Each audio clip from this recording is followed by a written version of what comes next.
안녕하세요. 오늘은 이 자분 탐상 검사에 대해서 한번 얘기를 해보겠습니다. 자분 탐상 검사라고 하는 것은 강자성체의 표면과 표면 직하에 있는 결함을 검출하는 것을 우리가 자분 탐상 검사다 이렇게 얘기합니다. 이 강자성체라고 하는 것은 자석에 강하게 붙는 물체를 우리가 강자성체다 그렇게 얘기를 합니다. 예를 들어서 철이라든가 니켈, 코발트 이런 것들을 우리가 강자성체다 이렇게 얘기합니다. 그래서 이 강자성체에다가 자화를 시키고 난 다음에 결함이 있으면 누설 자속이 생기게 됩니다. 이와 같은 누설 자속을 육안으로 볼 수가 없기 때문에 우리가 철가루를 뿌리게 됩니다. 철가루를 뿌리면 그 누설 자속에 집적을 하게 됩니다. 이렇게 누설 자속이 있으면 결함이다 라고 생각을 하시면 되겠습니다.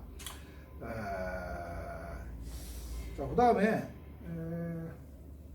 이 자분지시라고 그래요. 아까 누설 자속, 결함이 있으면 자분지시가 이렇게 형성이 되는데, 자분지시에 영향을 주는 요인이 자장의 모양과 강도, 자장의 모양과 강도. 이 자장의 모양이라고 하는 것은 자장이 이제 선형 자장이 있고 원형 자장이 있습니다. 자, 그 다음에 이제 그 강도라고 하는 것은 세기를 얘기하는 거죠. 자장의 세기가 어느 이상 되지 않으면은 결함을 검출해 낼 수가 없습니다. 그 다음에 이제 그 자분지시 모양에 영향을 주는 요인이 자화 방법이 있습니다. 어떻게 자화를 시키느냐. 이때 자화란 말은 검사하고자 하는 시험체를 자석으로 만드는 것을 우리가 자화라고 합니다. 7가지가 있습니다. 축통전법, 직각통전법, 급감법, 프로드법, 코일법, 전류관통법, 자석관통법에서 7가지 방법이 있는데, 어떤 자화 방법을 적용하느냐에 따라서 자분지시 모양에 영향을 주고 있습니다. 자, 그리고 불연속의 크기다, 불연속이다라고 하면 일반적으로 이제 우리가 그 어떤 흠이다, 결함이다 보시면 되죠. 불연속이 나아가서 흠이 되고 흠이 더 나아가서 결함이 되는 거죠. 결함이 되는 겁니다. 결함이라고 하면 상당히 그 강한 그런 이미지를 가지고 있다라고 보시면 됩니다.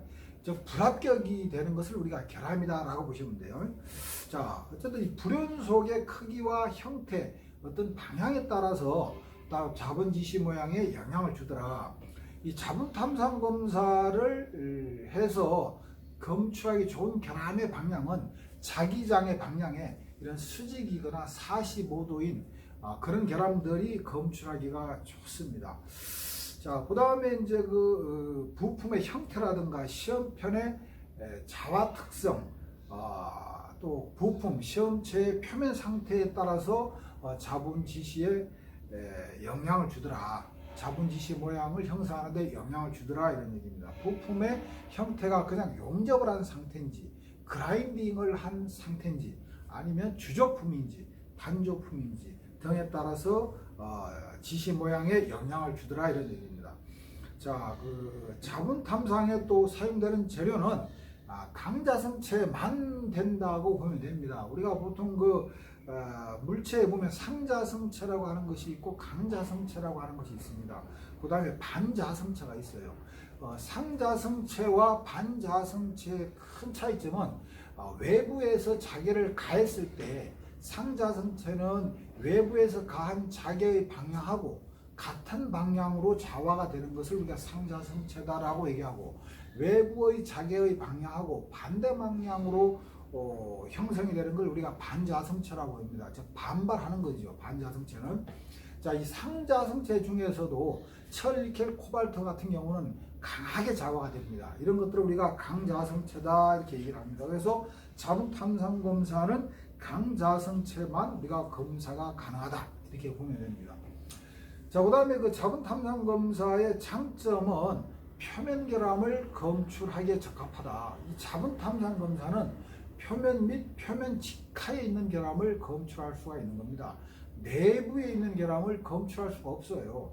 자, 그 다음에 그 장점 중에 하나가 결함을 육안으로 관찰을 할 수가 있고, 또 검사 방법이 다른 방법에 비해서 좀 쉽다.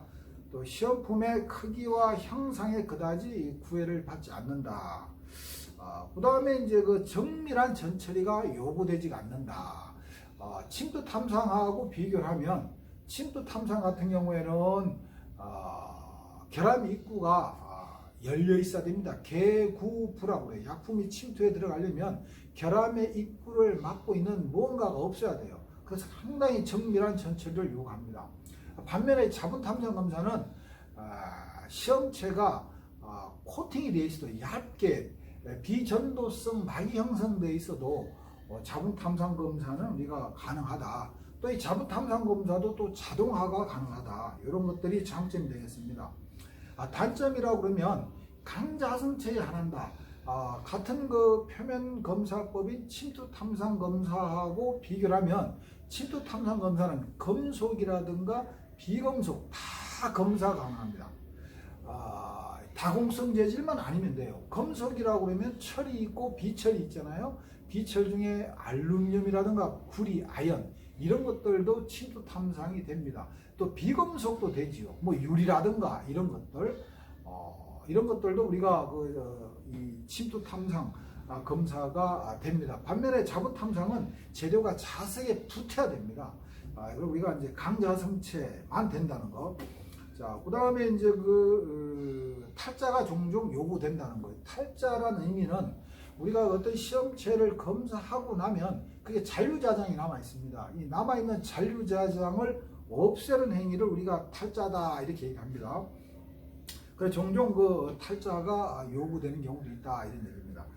자, 후처리가 또 종종 필요할 경우도 있고, 자화 방법 중에서 시험체에다 직접 통전하는 경우에는, 즉 전기 접점에서 이 가공면을 손상시킬 수 있는 그런 우려가 있다.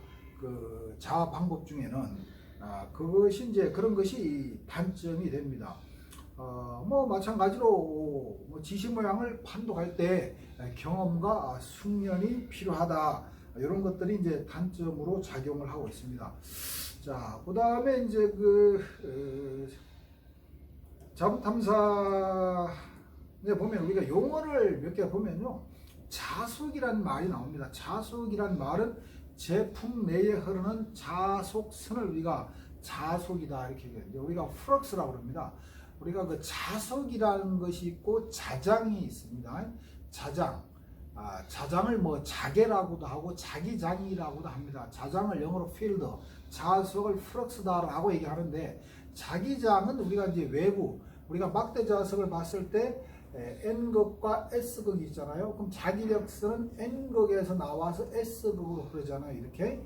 그러면 이 밖에 나와 있는 이 자기장, 이걸 자장이라고 합니다. 반면에 시험체 안에 흐르는 요걸 우리가 플럭스, 자속이다라고 이해를 하시면 편할 것 같습니다. 그 다음에 이제 뭐 쿨롱 법칙이라고 하는 것이 있어요. 쿨롱 법칙.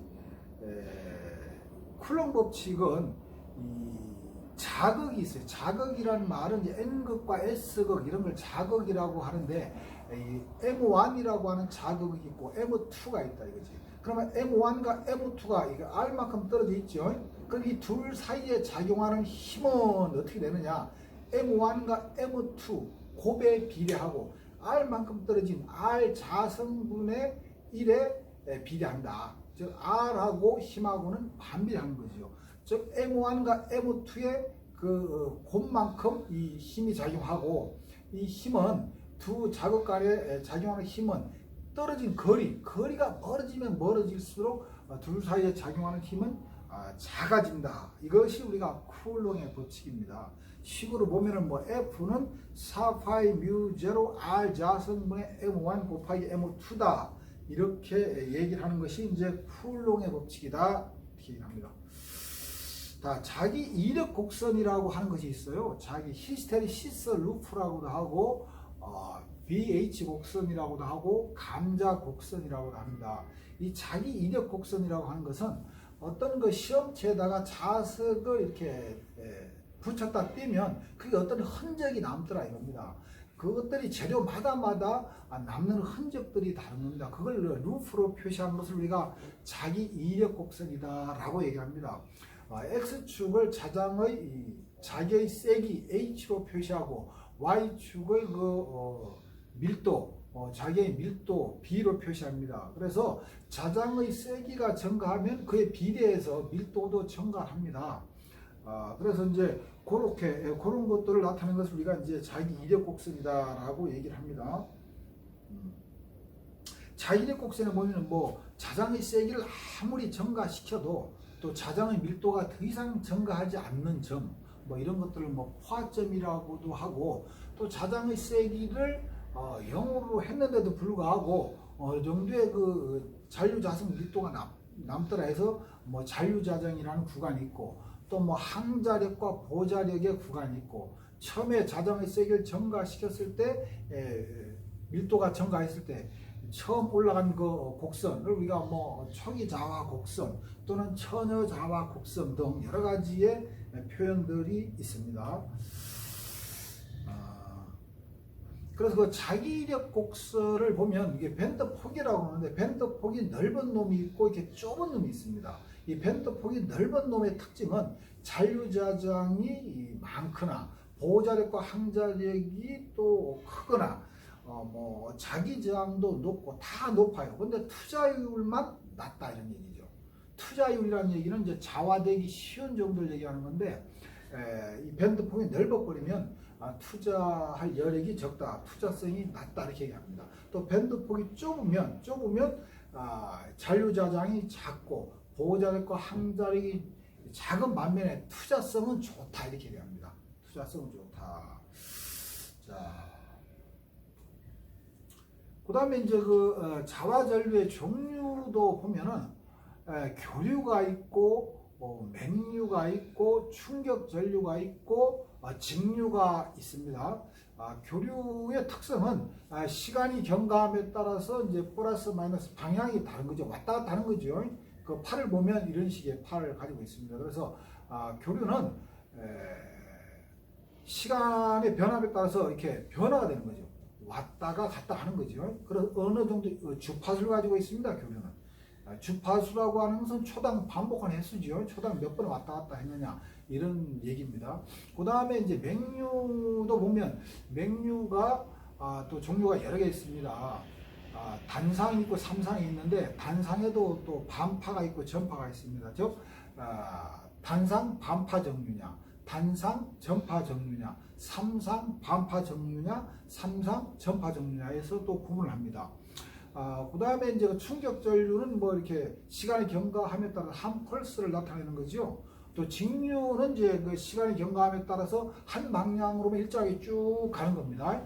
자, 그래서 맹류를 살펴보면 이 맹류는 그 교류의 특성과 직류의 특성을 두 가지 다 가지고 있는 것을 우리가 맹류다 이렇게 얘기를 하고 있습니다.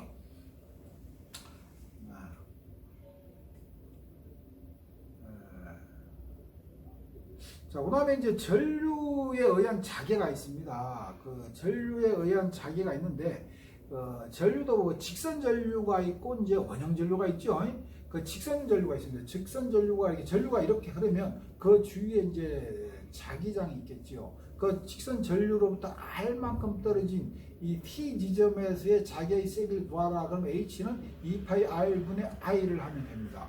반면에 원형 전류가 있어요. 원형 전류가 있으면 그 중간에 이제 또 그 자기가 있겠죠. 이런 경우 R만큼 떨어진 이런 경우에 지점에서 중간 지점에서 자기의 세기는 H는 2R분의 I다. 이렇게 얘기를 하고 있습니다.